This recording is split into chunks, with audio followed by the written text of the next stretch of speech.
The wise man is not attached to the world, but lives in it as if he were a guest. Have you ever felt like you're living a life that seems real, but something inside you insists there's so much more? Have you looked around and noticed people living on autopilot while you feel a different weight, a lucidity that disturbs you? This feeling of not completely belonging to this world isn't madness. It's the beginning of something few can name. Being here, breathing, working, living among others, but carrying in your chest the silent certainty that you're not from here. Not in the sense of rejecting life, but recognizing that your essence comes from somewhere else. And when this starts becoming clear, everything changes. There's a moment in life when you realize you're walking among people, but not the same way they do.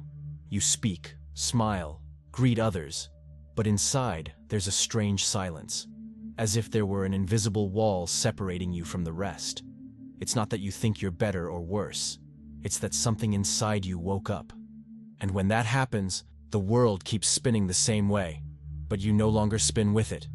You observe, you feel, you notice things that used to go unnoticed. And this perception doesn't come with pride. It comes with a strange loneliness, but at the same time with profound clarity. You're in the middle of the crowd, but you're no longer part of it the same way. This isn't isolation, it's lucidity. It's like you stepped out of a movie and can now see the screen, the actors, and the script all at once. Empty conversations start to weigh heavy. Fighting over small things seems absurd. What used to be important now seems like theater. And you don't pretend anymore. Not because you want to be different, but because you simply can't lie to yourself anymore. This sensation of being in the world, but not of the world, is the first sign that your consciousness has started expanding. And with this expansion comes discomfort. A discomfort of realizing that most people are asleep, that they live on autopilot, that they repeat patterns without questioning, that they accept ready-made truths without investigating. And you can't do that anymore. You can't accept shallow answers anymore. You can't live on the surface anymore. And this pushes you away, isolates you, but at the same time, brings you closer to something greater, to something more truthful, to something that has always been inside you but is now finally waking up. And when this expansion happens, another perception emerges with force. The reality you know starts seeming fragile. You look at the streets, the buildings, the routines, and everything seems like a setup. Not in the literal sense, but in the sense that there's something behind it, something sustaining all of this, something most people don't see. The idea that we live in a simulation doesn't need to be understood as science fiction. It can be understood philosophically, because if you stop to think, everything we call real depends on our perception, depends on our senses, depends on our brain interpreting signals. And if all of this is mediated, where is the real reality? The real isn't what you see, it's what you feel. It's in what can't be touched, but you know exists. Physical existence is just one layer, a dense, heavy layer, full of rules. But underneath it, or above it, there are other layers. Layers where consciousness operates in different ways, where time isn't linear, where matter isn't solid. And when you start feeling this, the material world loses its shine. Not because it's bad, but because you realize it's just a tiny piece of something gigantic. It's like looking at a shadow on the wall and realizing it's not the real thing. The real thing is somewhere else. And this perception changes everything, changes how you work, how you relate, how you consume, how you live. Because everything seems less solid, less permanent, less important. And this isn't nihilism. It's not discouragement. It's just clarity. It's realizing that something much bigger is happening, and that you're only living a small part of it. An important part, but small. And this perception brings lightness, brings peace, brings a strange freedom of not needing to hold on so tightly to anything anymore. But here's the important part. Awakening to these truths doesn't make anyone special, doesn't make anyone chosen, doesn't transform anyone into an enlightened being who's above others. This idea of spiritual superiority is a dangerous trap, and many people fall into it. Because when you start seeing what others don't see, the ego tries to claim it, tries to convince you that you're different, that you're better, that you have something others don't have. And that's a lie.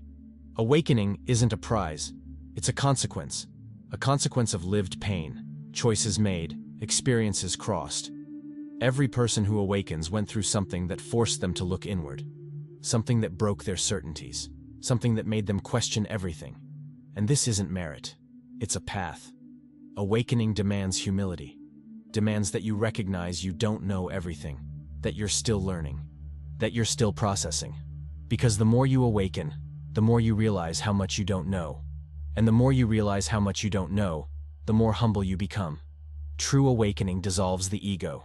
It doesn't inflate it. If someone tells you they're awakened and acts with superiority, that person is still asleep. Because true awakening brings responsibility, brings weight, brings the understanding that you're not here to feel superior. You're here to evolve. And evolution doesn't match with arrogance. Evolution matches with compassion, with patience, with understanding. Because when you awaken, you realize that each person is doing the best they can with what they have, that each one is in their process, that each one is carrying their pain. And judging someone for being asleep is forgetting that you were also there. It's forgetting that you also lived on autopilot, that you were also unconscious, and that someone at some point had patience with you. And evolution also isn't in a hurry. Each person awakens in their own time, at their own pace, within their own story. There's no schedule, there's no right age, there's no ideal moment. Some people spend their entire life asleep. Others wake up early. Others wake up late. And it's all okay, because each consciousness opens when it's ready, when it has the internal structure to bear the weight of what it's going to see. Because awakening hurts, awakening scares, awakening changes everything, and not everyone is ready for that. That's why comparing processes is useless. Looking at someone and thinking that person should be more advanced makes no sense. You don't know what they lived.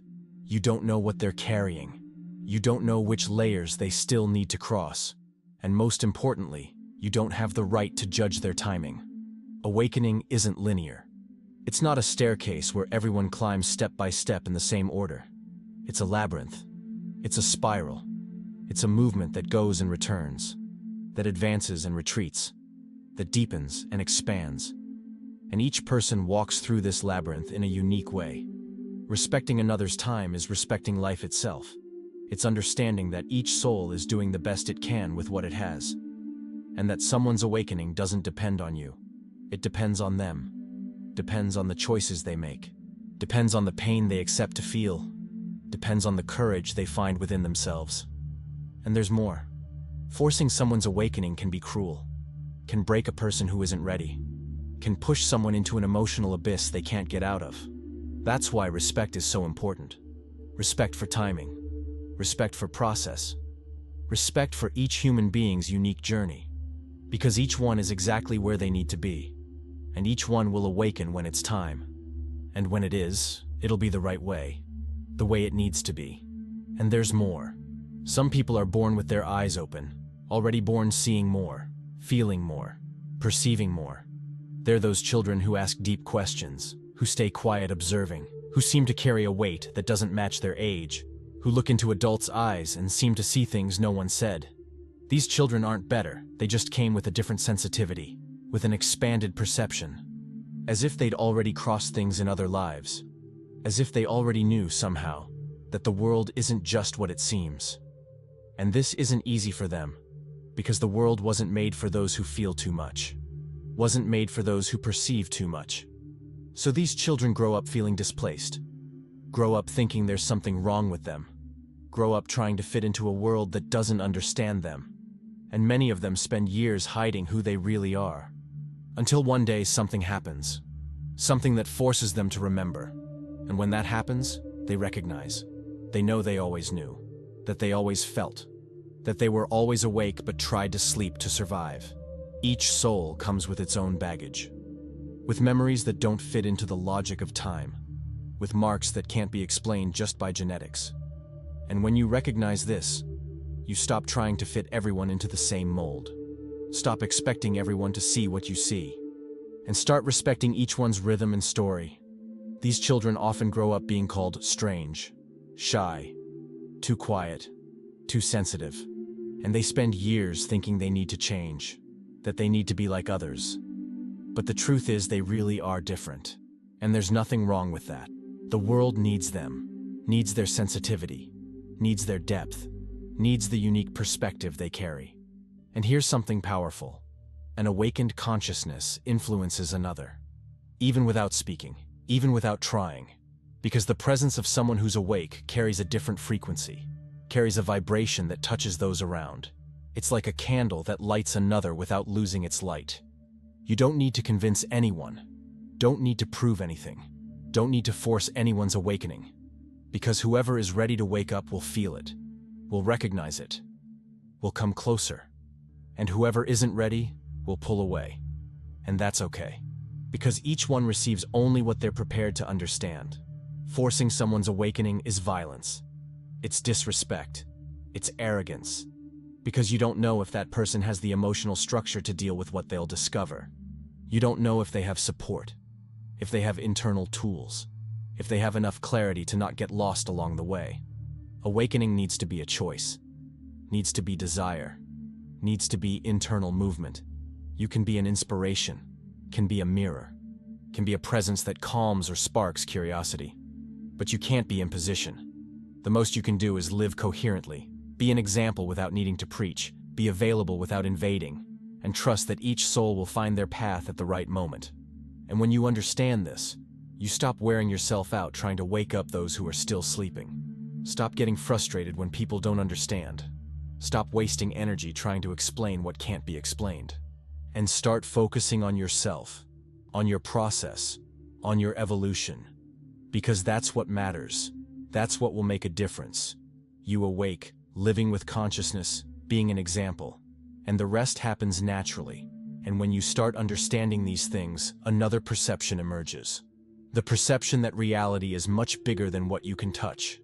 Reality is composed of invisible layers, of dimensions that overlap, of planes that exist at the same time, occupying the same space, but operating at different frequencies.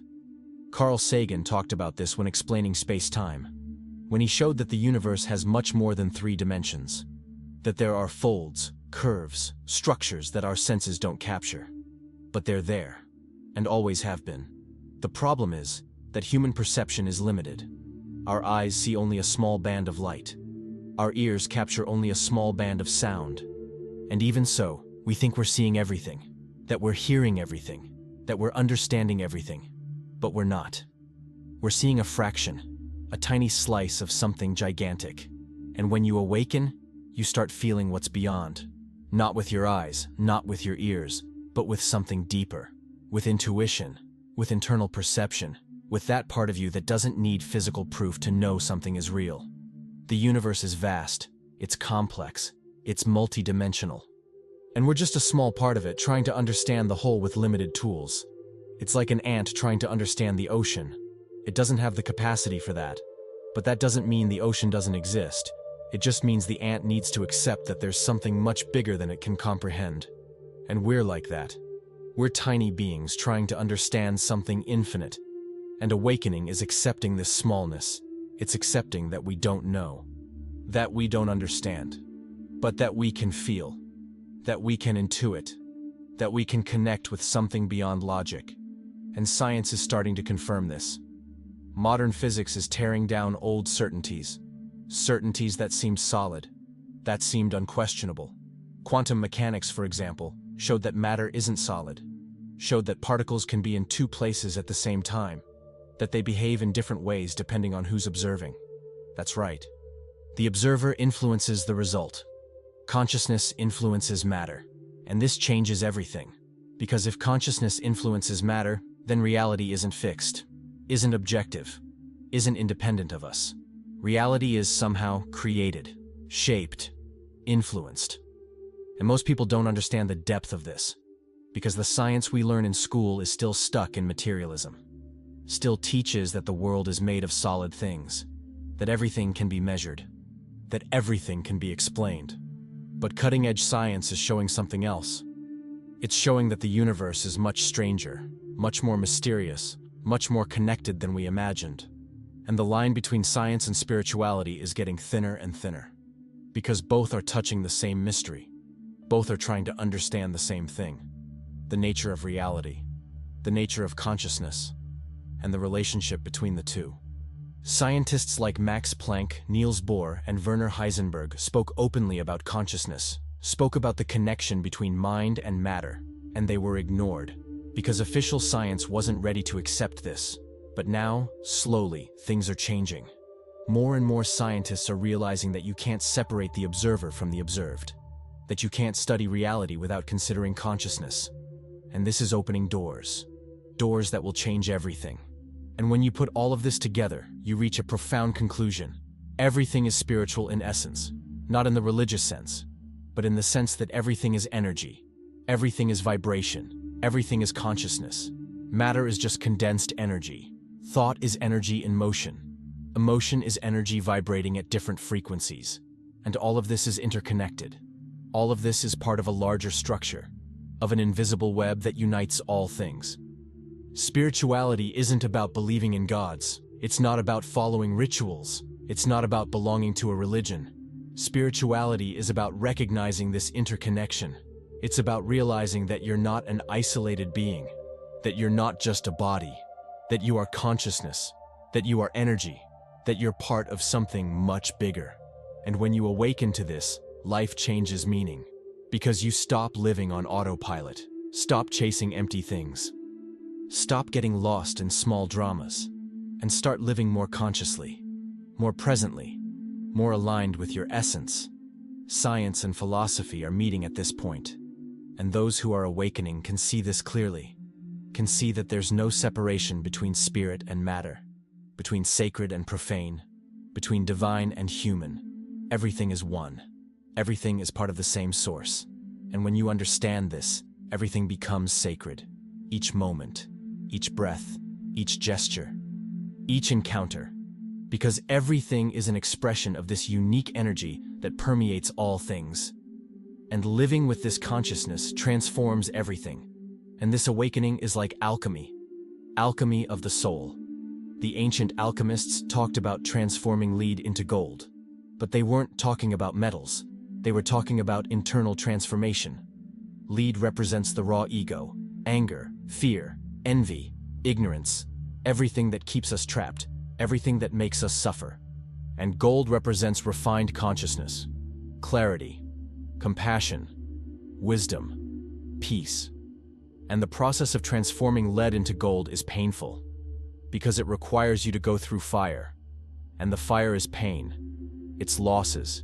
It's disillusions.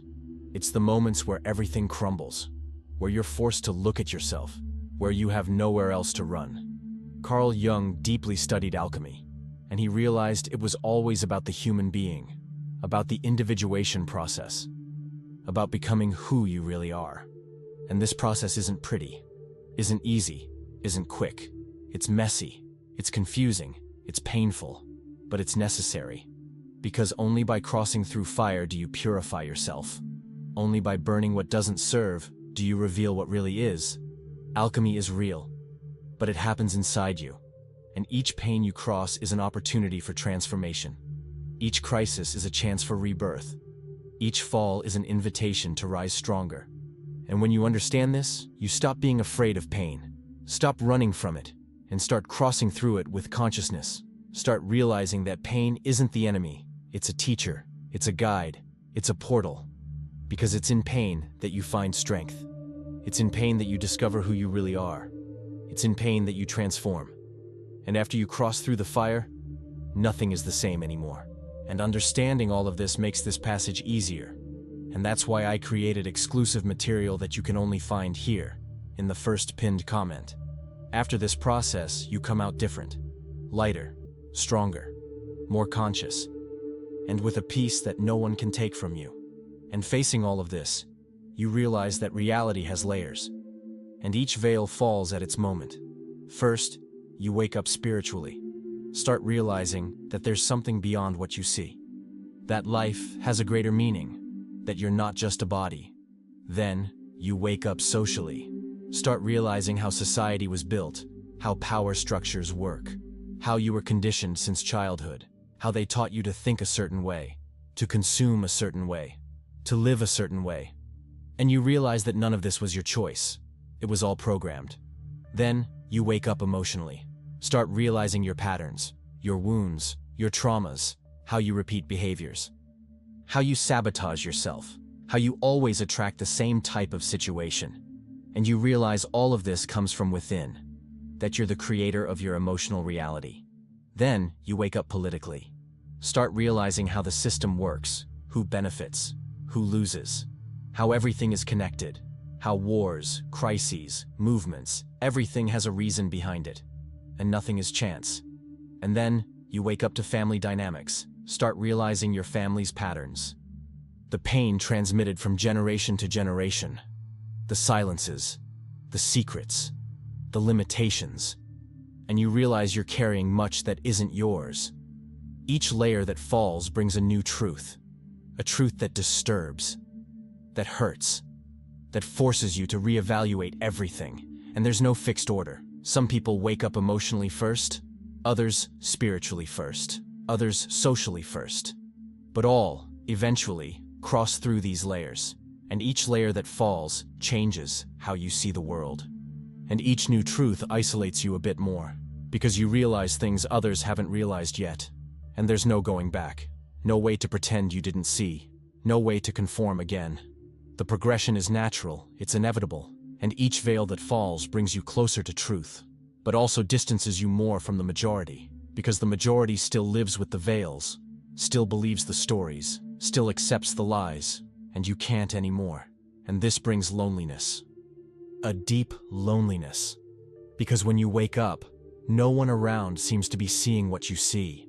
You try to talk, try to share, try to explain, but people look at you with strangeness, with distrust, with pity.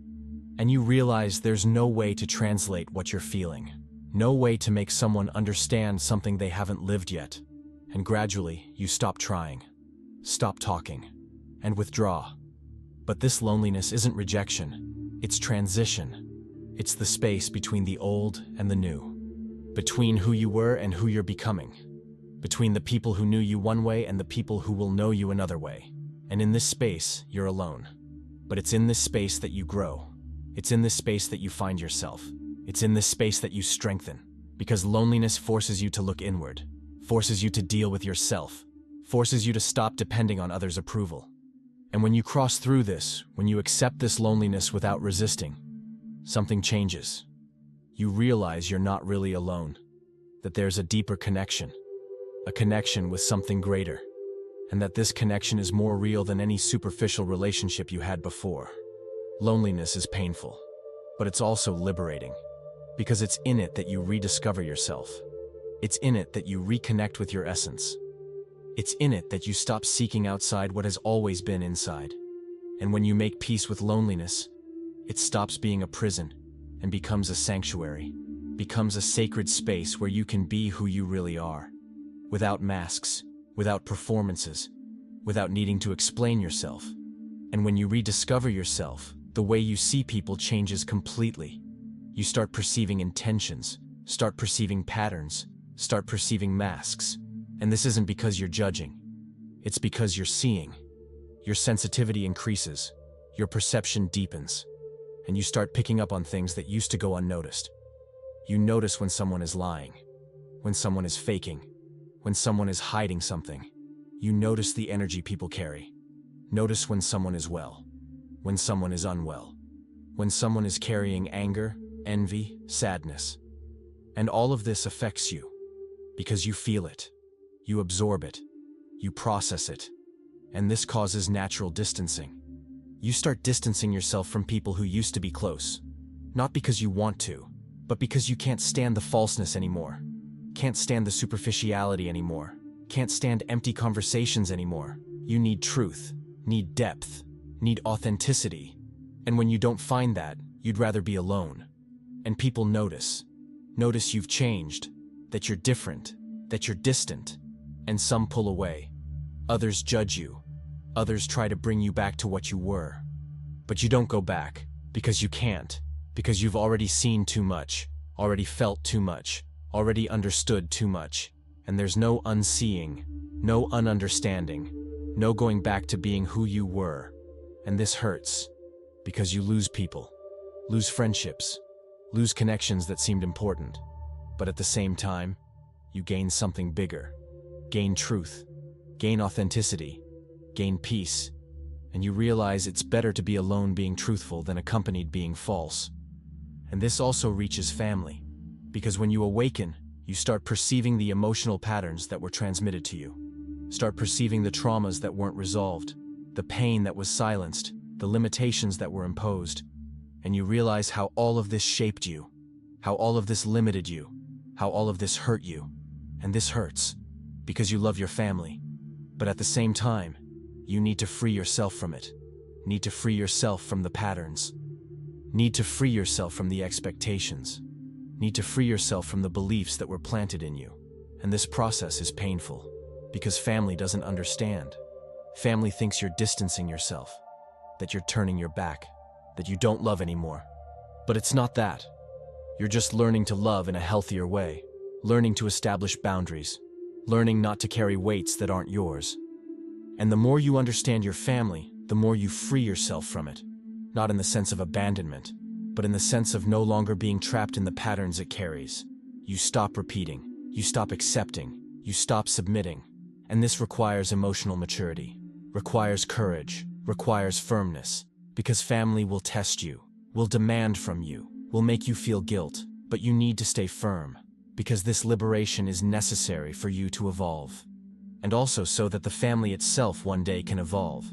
Because when you break a pattern, you free not just yourself, you free future generations, you prevent your children from carrying what you carried. You end cycles that have been repeating for decades. And this is an act of love, an act of courage, a revolutionary act. And as you evolve, something greater starts happening. You start realizing that everything is connected, that there's no such thing as chance, that there's no such thing as coincidence. You start perceiving synchronicities, those moments where everything fits together perfectly, where you think of someone and that person calls you, where you need an answer and it appears, where you're in the right place at the right time. And these synchronicities show you that there's an intelligent structure behind everything, that there's a flow, that there's an order, that there's something much bigger orchestrating everything. And you start trusting this, start trusting the process, start trusting life, because you realize that even when everything seems chaotic, there's a meaning, there's a purpose, there's a direction, and you stop fighting so much, stop trying to control so much, and start flowing, start allowing, start surrendering. And when you do this, life starts conspiring in your favor. Doors start opening, the right people start appearing, opportunities start arising, because you're aligned. You're on the right frequency, you're in tune with something greater. And this connection isn't religious, isn't dogmatic, it's spiritual. It's a deep perception that you're part of something immense, something sacred, something that transcends time, space, and matter. You realize there's a cosmic intelligence, a force that moves everything, and that you can connect with it, can dialogue with it, can ask for help, can receive signs. And when you learn to do this, life becomes lighter, becomes more magical, becomes more full of meaning, because you're not alone anymore. You're connected. And this connection sustains everything. And the more you connect with this, the more humble you become. Because awakening dissolves the ego. The more you know, the more you realize you know nothing. The more you see, the more you realize there's so much more to see. And this makes you humble, makes you silent, makes you an observer. You stop wanting to prove you're right. Stop wanting to convince others. Stop wanting to be recognized. Because you understand that awakening isn't about you. It's about something much bigger. And you're just a channel, an instrument, a small part of a gigantic process. And this humility is beautiful, it's powerful, it's transformative. Because when the ego dissolves, what remains is pure, is true, is essential. You stop being reactive, stop being judgmental, stop being arrogant, and start being presence. Start being peace. Start being love. And people feel this, even without you saying anything, even without you doing anything, because humility carries its own light, A light that doesn't need to shout, a light that just is. And whoever is ready to see, sees. And whoever isn't, doesn't. And that's okay. Because awakening isn't about convincing, it's about being. It's about living in such an aligned, truthful, coherent way that your very existence becomes a silent invitation for others to also awaken. And this is much more powerful than any speech, than any explanation, than any attempt at convincing. Because truth doesn't need to be defended, it just needs to be lived. And all of this leads you to an inevitable conclusion, a conclusion that changes everything. You realize you're here, but you're not from here. That this reality is just a temporary experience, a conscious simulation, a game where you came to learn, to evolve, to experiment, but that your true home is elsewhere. Your true home isn't physical, isn't material, isn't earthly. Your true home is a plane of consciousness. It's a dimension where you don't need a body, where you don't need time, where you are pure essence, and you're here just passing through. You're here dressed in flesh, dressed in ego, dressed in personality. But all of this is temporary. All of this is costume. All of this is mask. And one day you'll take off this mask. We'll take off this costume, and we'll return home. But awakening isn't about escaping life. It's not about rejecting the experience. It's about remembering. It's about recognizing. It's about living with consciousness. It's about being here fully, knowing you're not from here. And when you live like this, everything becomes lighter, because you stop taking everything so seriously. Stop holding on so tightly. Stop being so afraid, because you know this is temporary, that you are eternal, that death is just a door, and that life continues on other planes. Awakening is remembering your origin. It's remembering your nature. It's remembering that you're much more than you seem, and that evolution is continuous. Doesn't end here. Never ends. Because consciousness is always expanding, always growing, always learning. And you're just at the beginning of this infinite journey. A journey that crosses worlds, dimensions, lives. A journey where each experience, each pain, each joy, each encounter, everything has a purpose. Everything contributes to your evolution. And when you understand this, even suffering makes sense. Because you realize nothing is in vain, that everything teaches you, that everything transforms you, and that in the end, everything is perfect just the way it is. If this content touched something inside you, if you recognize this sensation of being in the world, but not of the world, leave your like. This helps more people find these reflections.